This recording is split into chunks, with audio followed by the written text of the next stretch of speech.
सुप्रभातम बच्चों।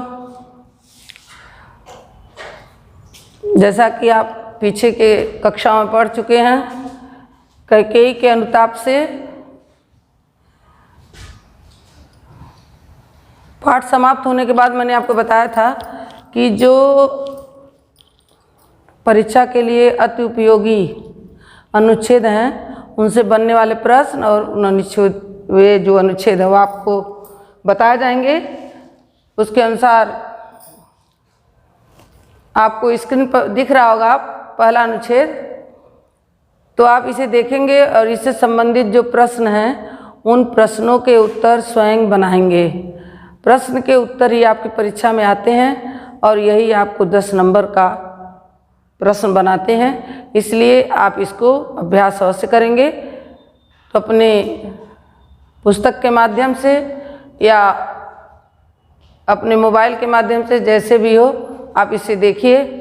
पहला है, तदंतर बैठी सभा उठज के आगे, नीले बितान के तले दीप बहु जागे से, वह चंद्रलोक था कहाँ चांदनी वैसी, प्रभु बोले गिरा गंभीर नीर निधि जैसी।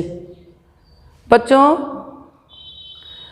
प्रभु बोले गिरा गंभीर नीर निधि जैसी, आप देखेंगे ये अंडरलाइन है, रेखांकित है।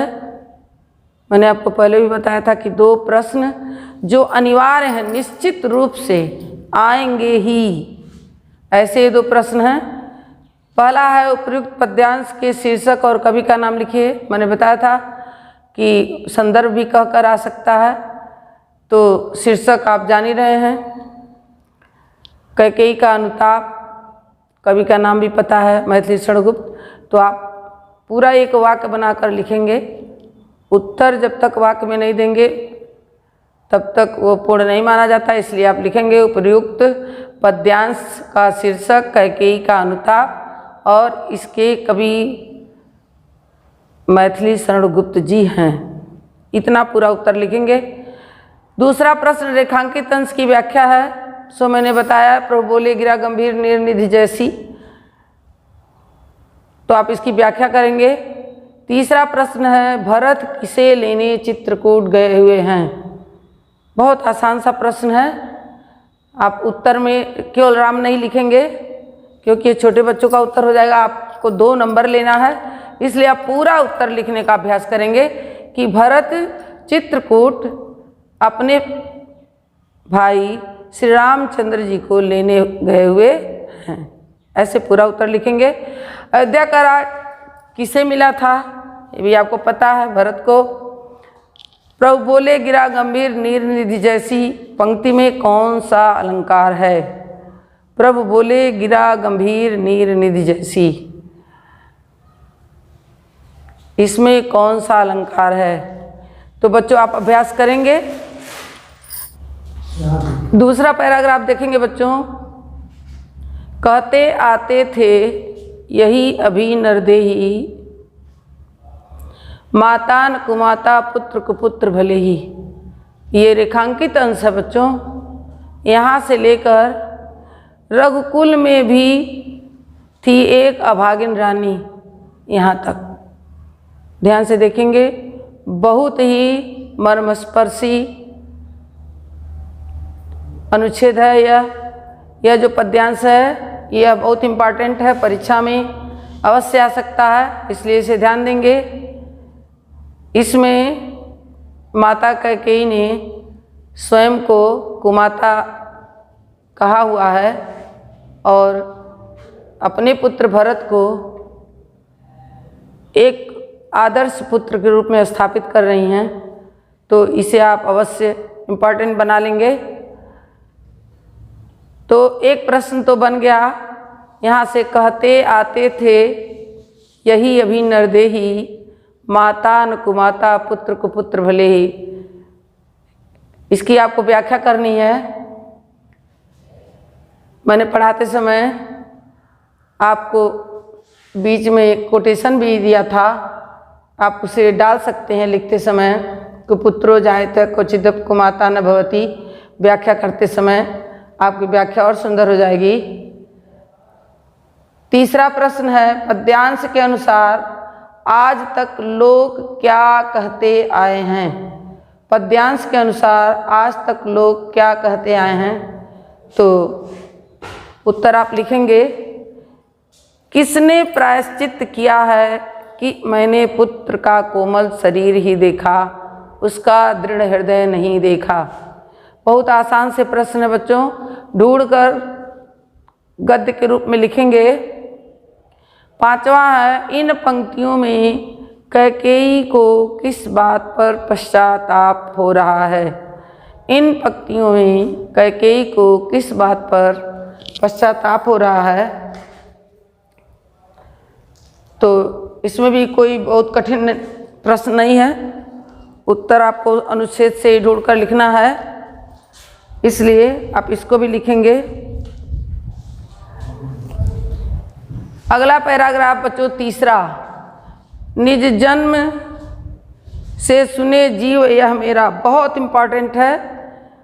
निज जन्म जन्म में सुने जीव यह मेरा, बहुत बहुत इम्पॉर्टेंट है, आप इसे इम्पॉर्टेंट लगा लेंगे। और यही रेखांकित भी है, धिक्कार उसे था महास्वार्थ ने घेरा। 2 पंक्ति है जिसे आप रेखांकित करेंगे। 100 बार धन्य वह एक लाल की माई, जिस जननी ने जना भरत सभाई, पागल सी प्रभु के साथ सभा चिल्लाई, 100 बार धन्य वह एक लाल की माई। यहाँ तक का पद्यांश बच्चों बहुत बहुत इम्पॉर्टेंट है। 2 प्रश्न अनिवार्य हैं, सो आपको बताया गया है, वो हमेशा पूछेगा। तीसरा प्रश्न है, कैकेयी स्वयं को धिक्कारती हुई क्या कहती हैं। कैकेयी स्वयं को धिक्कारती हुई क्या कहती हैं। चौथा प्रश्न है, कैकेयी के प्रायश्चित के उपरांत श्री राम उनसे क्या कहते हैं। कैकेयी के प्रायश्चित के उपरांत श्री राम उनसे क्या कहते हैं। प्रभु राम के साथ कैकेयी के अपराध का अपमार्जन करती हुई सभा क्या चिल्ला उठी। प्रभु श्री राम के साथ कैकेयी के अपराध का अपमार्जन करती हुई सभा क्या चिल्ला उठी। तो बच्चों, प्रभु राम के साथ कैकेयी के अपराध का अपमार्जन करती हुई सभा चिल्ला रही है कि वह एक लाल जो भरत की माँ है, वह एक नहीं 100 बार धन्य है। कठिन नहीं है, लेकिन इसे फिर से सुन लेंगे। प्रभु श्री राम के साथ कैकेयी के अपराध का अपमार्जन करती हुई सभा क्या चिल्ला उठी है। तो अंतिम पंक्ति में है, 100 बार धन्य वह एक लाल की माई। एक अंतिम पैराग्राफ बच्चों, मुझको यह प्यारा और इसे तुम प्यारे, मेरे दुगने प्रिय रहो न मुझसे न्यारे। मैं इसे न जानूं किंतु जानते हो तुम, अपने से पहले इसे मानते हो तुम भ्राताओं का प्रेम परस्पर जैसा रेखांकित है। यदि वह सब पर यूँ प्रकट हुआ है वैसा ये भी रेखांकित है, तो पाप दोष भी पुण्य तोष है मेरा, मैं रहूं पंकिला पद्मकोश है मेरा। ये 4 पंक्तियाँ अंडरलाइन हैं, ध्यान देंगे। इनकी व्याख्या करनी है आपको। व्याख्या करते समय आपको ध्यान देना चाहिए कि जैसे आप बड़े पद की व्याख्या करते थे, ऐसे ही प्रस्तुत सूक्ति कहो या पंक्ति कहो लिख सकते हो। हमारे पाठ्य पुस्तक के कैकेयी अनुताप से लिया गया है। इसके रचयिता या कवि राष्ट्र कवि मैथिली शरण गुप्त जी हैं। ऐसे करके लिख सकते हो और उसके बाद इसकी व्याख्या करोगे। 2 प्रश्न आपको बताया गया अनिवार्य है। तीसरा देखेंगे, श्री राम का कौन प्यारा है। श्री राम का कौन प्यारा है। आसान उत्तर है, कैकेयी को कौन दुगने प्रिय हैं और क्यों। कैकेयी को कौन दुगने प्रिय हैं और क्यों। मैं रहूं पंकिला पद्म कोश है मेरा, मैं रहूं पंकिला पद्म कोश है मेरा। इस पंक्ति में कौन सा अलंकार है। आप बताएंगे और अभ्यास करेंगे, समझ में नहीं आने पर पूछेंगे, क्योंकि आपको उसी पद्यांश से ढूंढ कर ये सब लिखना है और स्पष्ट प्रश्न का उत्तर लिखने का अभ्यास करें। एक शब्द में, एक वाक्य में उत्तर न दें तो ज़्यादा अच्छा रहेगा। बच्चों, प्रत्येक पाठ से जो कवि हैं, उन कवि या लेखक, उनसे संबंधित कुछ प्रश्न आपको बनाने चाहिए और उसे पढ़ते रहना चाहिए, क्योंकि 10 प्रश्न आपका हिंदी साहित्य से संबंधित पूछता है। उसमें आपके अपने ही पाठ्य पुस्तक के प्रश्न होते हैं। बच्चे सागर में डुबकियां लगाने लगते हैं, इसलिए थोड़ी गड़बड़ी हो जाती है। अपनी ही पुस्तक से प्रश्न पढ़ो। जैसे उस मैथिली शरण गुप्त के विषय में कुछ 5-6 प्रश्न बता रहे हैं, जो उत्तर है आप प्रश्न बनाएंगे। हम उत्तर आपको बता रहे हैं, आप इसका प्रश्न बनाएंगे कि कैसे आपको प्रश्न पूछ सकता है परीक्षा में।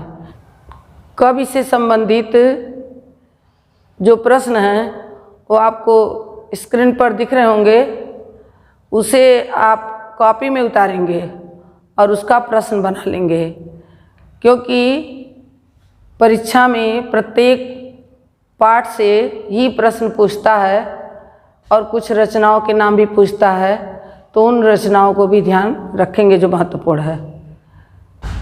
आगे अगली कक्षा में हम आपको इसके जयशंकर प्रसाद का पाठ आएगा, उसको पढ़ाएंगे, अथवा दिग्दर्शिका से संबंधित जो पाठ है वो आपको पढ़ाया जाएगा।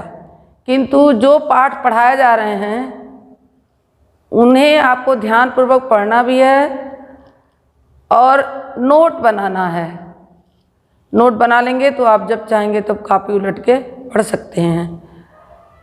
इसलिए आज की कक्षा यहीं समाप्त करते हैं। अगली कक्षा में फिर मिलेंगे। नमस्कार, धन्यवाद।